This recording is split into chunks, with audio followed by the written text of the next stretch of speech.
Hey everyone, welcome to Group Text. Okay, quiz. What do you get when you combine the cutthroat, backstabbing, gross-out competition of Survivor, the exciting whodunitness of Clue, and the fun of a celebrity family reunion? Here's what you get. You get season 2 of Claim to Fame, which premieres June 26th at 8 p.m. on ABC. My guests, brothers Kevin and Frankie Jonas, are back. Yes, back as hosts of the reality competition show so brilliantly simple it should be illegal. 12 strangers move into a house and try to figure out which celebrity each of them is related to. Guess the correct celebrity relative and that contestant goes home. Guess wrongly, and the guesser has to pack their bags and face their famous family member at Thanksgiving dinner. You may know Kevin from a little singing group called the Jonas Brothers, and Frankie is an actor, musician, and currently, which we're going to get into, getting his degree as an astrophysicist. What, you think you're Mayim Bialik?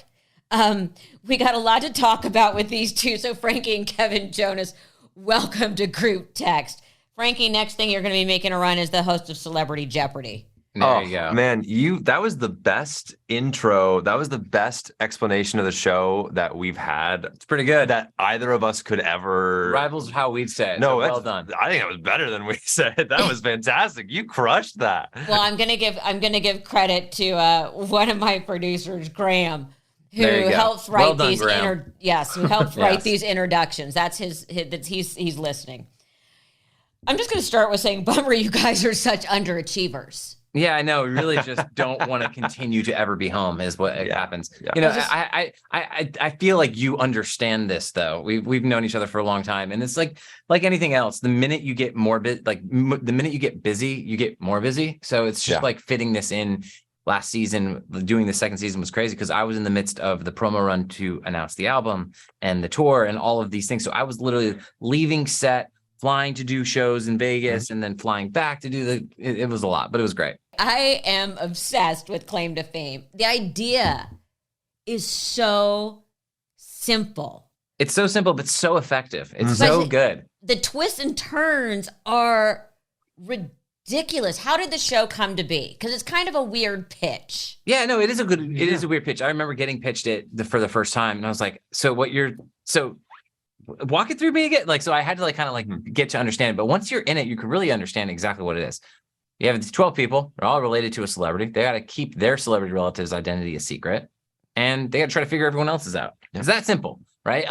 But what's really cool about it now is now that we're into the second season, the first season, the game was completely new to people. They didn't know what they could do, should do, whatever. So now people have a chance to watch it and be like, all right, so now at home, they're strategizing. If I was ever on the show, how would I act? What would be my backstory that I make up, my lie? What would be my name even? So it's really fun to see this season because I think they came to play and they had an idea of how they could win, and it worked for some, didn't work for others. But the bigger the strategy, the harder they fall too, man. Exactly. It is because the bigger the strategy too, you got more lies. You gotta keep it on track, right? The more lies you give, the more that's gonna come to bite you in the end. Totally. And we see all of those sort of social dynamics happen in the show. It's this season we went big. We went real big, and I'm excited for people to see it. I was gonna say, because when you lie, you should always keep it simple. Right. You got the simplest. People don't do that. Yeah. People don't do that on this show. What I don't understand about the show, sometimes the contestants, they divulge way too much. They like to, I think it might be that they're stuck in this house and all they have to do is talk to each other. So it kind of becomes a thing, but they do give away too much. And I'm so surprised. I'm the people that win the show are the ones who truly don't give anything away. Yeah. And it's the only way to win it. And so good luck. Yeah. Why this show? What made you both look at each other and go, because you're both so busy, say, okay, we want to make time for this. Yeah, it was really cool. Getting to do it together, really. We don't really get to work together that often. So, it's really cool to, I'm kind of doing this other thing. I'm in this band, may have heard of them. And then, doing this with Franklin, it's just a nice time. We're 13 years apart in age. So we kind of I started living life outside of the house when he was still very young. So it was nice to be able to yeah, exactly. It was still nice to be able to do something like this and get together, hang out. Plus, I love the hosting side of things. So this was a really cool opportunity to do with ABC. Yeah. So do you know who everybody is when the show starts? Are you guys privy? No, we We're have no completely in the information dark. given. Completely in the dark the entire time, and we make guesses, and we make assumptions, and we try our best, as the audience should as well, to not check Google and do whatever. And sometimes it can be really, really, Really difficult. really tempting, really tempting. It's But really fun though, because we aren't told who is the contestants are, but then we're playing along. So when we're getting to announce who somebody is in the guest off and we find out, we're genuinely excited to figure out if they are right or wrong. And this season, you see our reactions. There are some real surprises for us. So in the first season, you brought up Google. Chuck Norris's grandson was expelled in the first episode. I know, brought the phone in. Brought the phone in. And we don't know how he got it in That there. was going to say, is how did he get it in? We don't ask too many questions. We don't want to know, actually. Who knows? He smuggled it in. I don't want to know. But regardless, he broke the rules, sadly. But it's fine. They learned his lesson. He got sent home. Yeah. Did he really think he wasn't going to get caught? We don't know what he was thinking. Nobody knows. And, I think there was a moment when there was just a light. Suddenly underneath a cover, there was a light. And I guess he thought they were thicker sheets. I don't know. Yeah. And there's cameras. Don't you always want to turn around and say, have any of you ever watched any of these shows? There's like a million cameras. But they're informed going in. There's 300 cameras in this house. Yeah. You always want to say, seriously. You think people forget. It's really weird. They legitimately, I think they are in it for so long. And that was only a day. So I don't know what he was thinking, but they're in it for so long when they're in this house and they're so isolated. I think they truly do become like tunnel vision and they just forget. And I think that's when the guard comes down. And that's why it's what it takes to make great reality television. Yeah. Yes. And we're 2 for 2 this season with the first episode shockers, I think, which people will have to watch and see. Yes. How incommunicado are they? Are they allowed completely. to talk to their families? No. Are they? They are completely on ice. It is insane. We are, fully sequestered. They have no devices, no TV. There is no radio. There's nothing. Literally, if they are expelled, they go to another hotel. They go to a hotel room for a couple weeks or however long it takes to finish out the season. And there's approved movies and TV they can watch that have nothing to do with any of the celebrities that could be in the house. It's pretty intense. It's pretty great though, because it really does allow for these people to really try to play this game. There's a bunch of legal into it, right? Of course. This is a true game for money for $100,000. So there can't be any cheating, and if there are, it creates it could be a backlash, which is not what we want. And here's how shallow I am. Is it at least a nice hotel? I think it is. I believe so. I believe it. I believe it is. So it's how is the show cast? Because that leads me into my next question, which is the show premiered in July of 2022, and in December of 2022 was when New York Magazine started writing about Nepo babies. Right. So how is the show cast? And it really was in the can before the whole Nepo baby thing became sort of pop culture. So how did you cast the first season, and how do you cast going forward? Yeah, no, it's interesting. You'd be surprised. Yeah, people still want to be on the show, and we love it, which is great. The casting, we have an amazing casting department here. They work really, really diligently.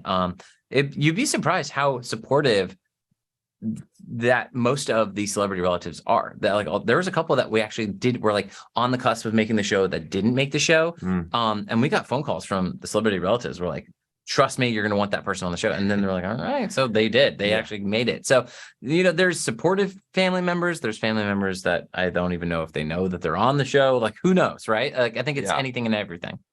But I think we're really lucky that the first season had the response it did, because it cast a much wider net for this season. And I think we got some surprising people. Gotta think at one point people have been turned down because they simply look too much like their relative. Well, we kind of had that issue in the first season. Simone Biles' sister, Adrienne Biles, looks exactly like Simone Biles. Yeah, exactly. They're identical, it was one of those things where, okay, that's that, right? Right.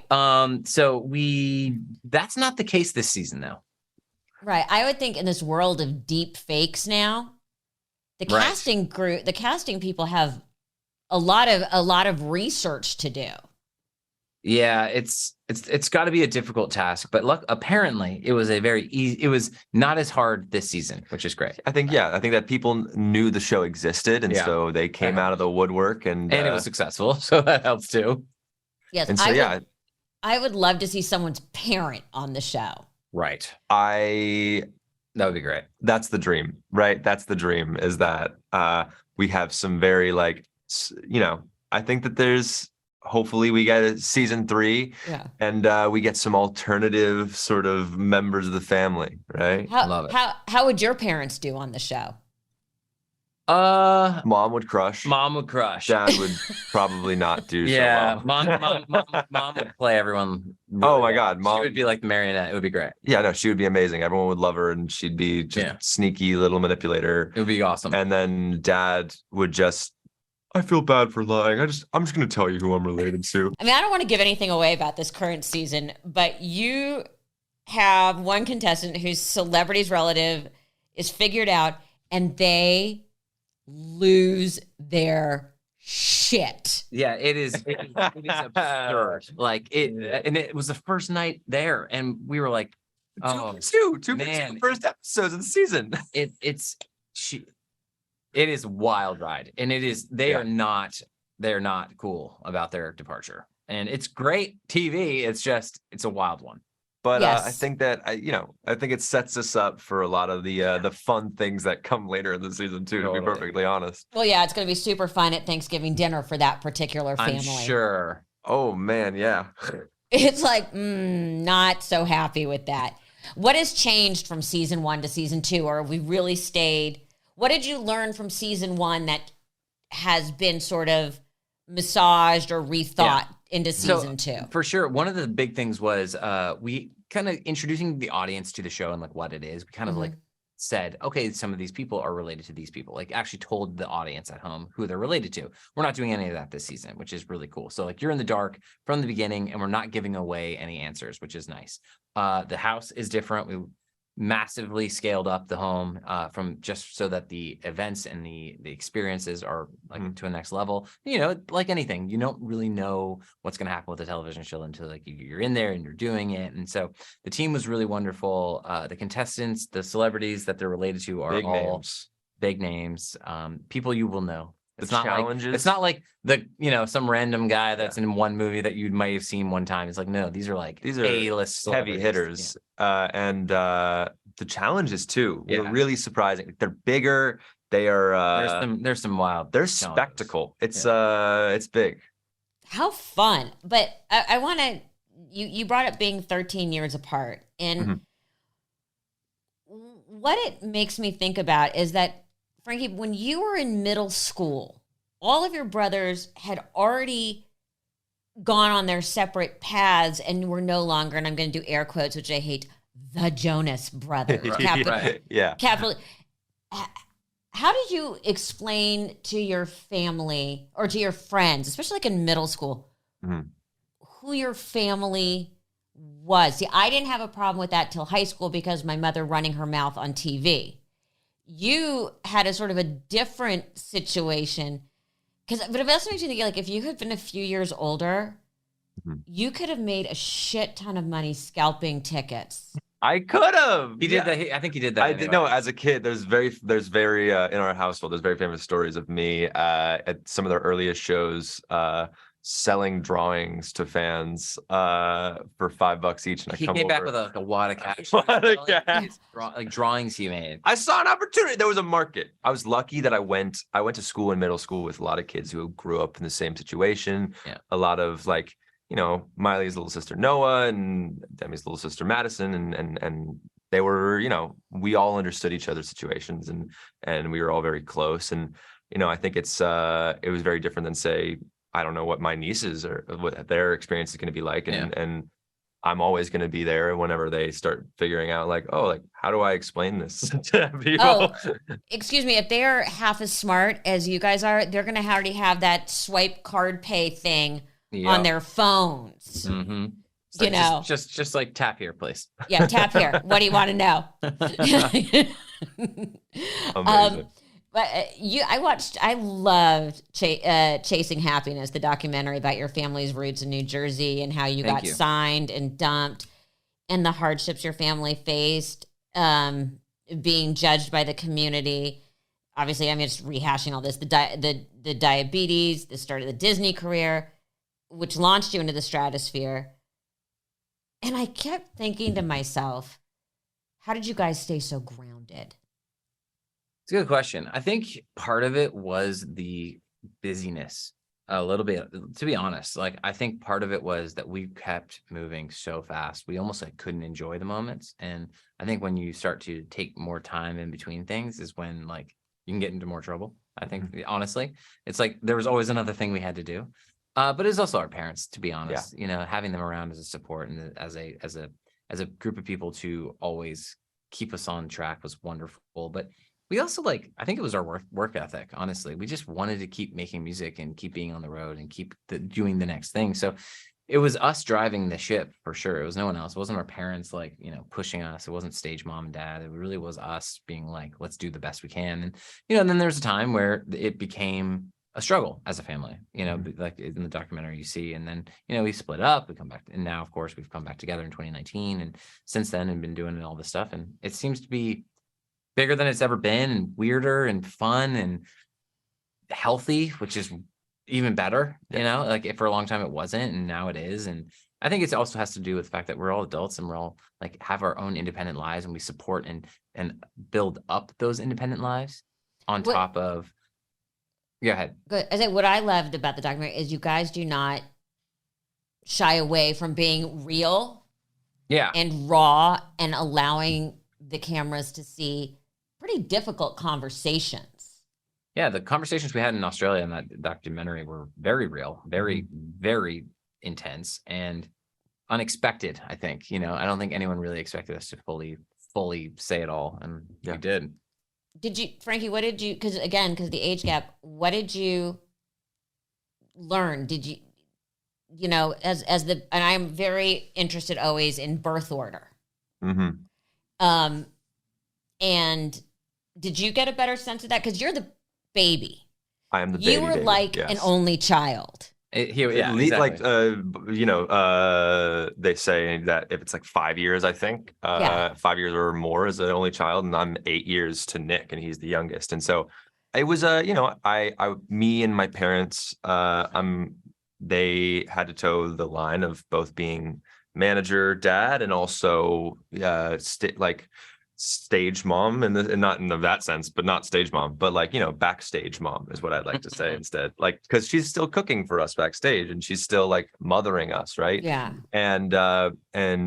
But then also still have to raise this little menace who's riding around on a scooter in stadiums and shooting people with Nerf guns. Well, I was gonna say the first child, they're scared of everything. The middle child, they're relaxed. The third child just is somewhere there, and the baby's allowed to juggle chainsaws. Yeah, that's accurate. That's pretty accurate. Yeah. And I tried a couple times, but I think that I'm so grateful for my experience, and I think like Kevin said, our parents really did such an amazing job of sort of reminding us this is not real life, and this is not what but this is our reality, and this is how, and we have to handle it as best as we can, and as thoughtfully and as honestly and as well as we can possibly handle this life. And I'm just so grateful for them. And I think that I grew up looking up to my brothers as heroes, and I still to this day do. They do things, and they've had this incredible career that I am so proud to be related to them, and to know them and to be mentored by them. And I get to do this with one of the most incredible musicians I've ever met in my life, and who's toured the world by my age, when he was, well, you know what I mean? When he was my age, he had already done more than most get to do in their entire life, and not based on any sort of privilege. He worked for it, and he got there. And thanks, Frank. Of course.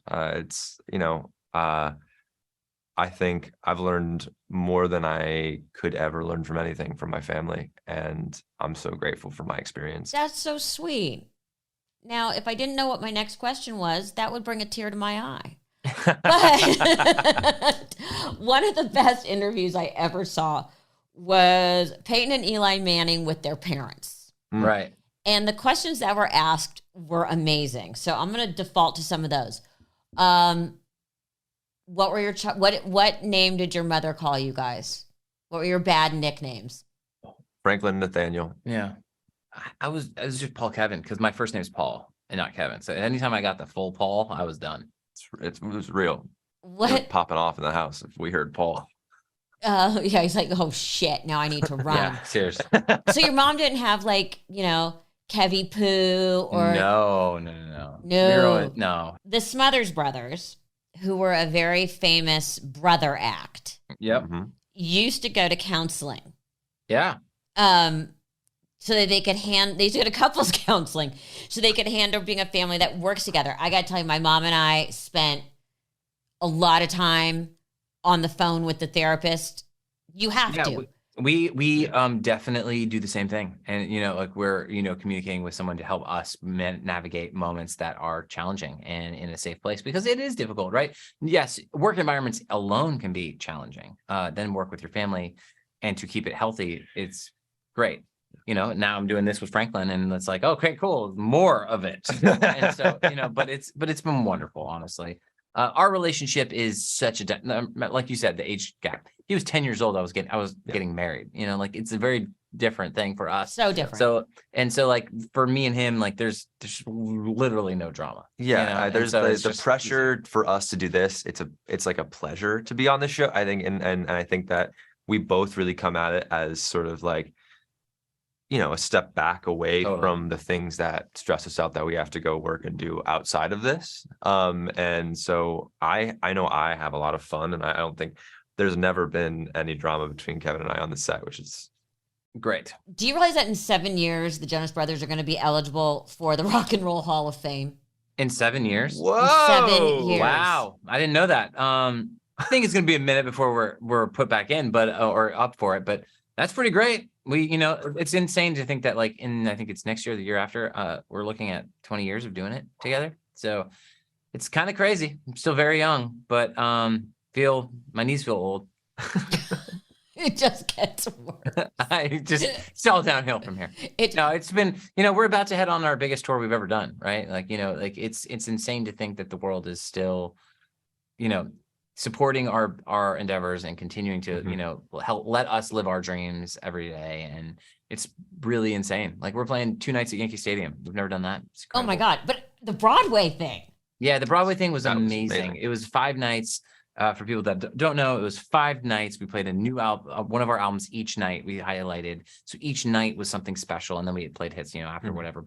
And then that really led to us saying, okay, that was really fun. How about we take that entire concept and we bring it on the road? So I left music rehearsals yesterday. We're all here in town to, do this and do that. And I will just say, putting 5 albums together for one night of music, it is a task and a half. It is so much. It's so many songs. It's like, I think it's over 100 something songs. It's so much. It's insane. Not many people have that big of a catalog though. So it's only 5 albums. Wait till wait till the next one. Yeah. Oh, Jesus. So Frankie, question for you. Yes, ma'am. And Kevin, you might have to cover your ears. So you're the baby, which makes you the automatic favorite. Ish. Yes. Ish. I'll take it. Nick was my mom's baby. Yeah. That's our mom's baby. Nick was like the baby, for the first baby. And then she was then he was like the new firstborn. Yeah. Right. So who's other than you, who's the favorite? Oh, Nick, it's easy. Yeah, we all agree. We all and he knows too. It's fine. He knows it 100%. And I think that, but also I think my parents, they love us all equally. Now. They try their hardest to be as impartial to any of us as possible. Yeah. The thing is, but it's also impossible. It's all about our grandchildren now. So their grandchildren. So it's like it has nothing to do. You might have to ask them who's their favorite grandchild. That might be. They'll never do that. That's an impossible feat. Yeah. How about this? The first one that has a boy. Yeah. Right. Exactly. At this point, all those girls. You guys are amazing. Well, I'm a thank huge you. fan of the show. And Kevin, Appreciate you guys did Fashion Police at Yes, I Fashion know. Week. It's one of my favorite memories. I remember because I was the EP of the show going, we got who? Like Yeah. we were beyond excited. And so I just No, have it to was comment amazing. on your fashion. I just want you to know I am buying into the stripes. I just got a very bold striped sweater, Franklin. Yes. And Very- I am super into, and I just got a shirt with the crochet vibe. Yeah, So- the crochet vibe's real good for summer. It's light, is. it's airy. You know, you got to do it right though. It's a little hard at times, but it's we it's a- wear a lot of it right now for summer for sure. But I am impressed with the Thank you. continuing fashion forward. We try, man. You know, Thank it's a difficulty to stay on it, but at the same time, it's a passion. You know, Mhm. it's how you present yourself. It's the first thing. It's your armor, And it's just fun to shop. Anyway, and it's fun to shop. isn't it amazing how shopping sometimes just fills the hole in your soul that nothing else can fill? It's ironic that I just never have time for it. Like that's honestly the truth. I think that's why like 99% of like people have stylists is because just like the amount of time to do it is the difficult factor. Well, Claim to Fame Season 2 starts June 26th on 8 p.m. on ABC. Such a pleasure, Thank Kevin, you so to much. see you again, and Franklin, Thank to you so finally much. meet you. Oh, it was lovely to meet you. Thank you so much for having us. Thank you.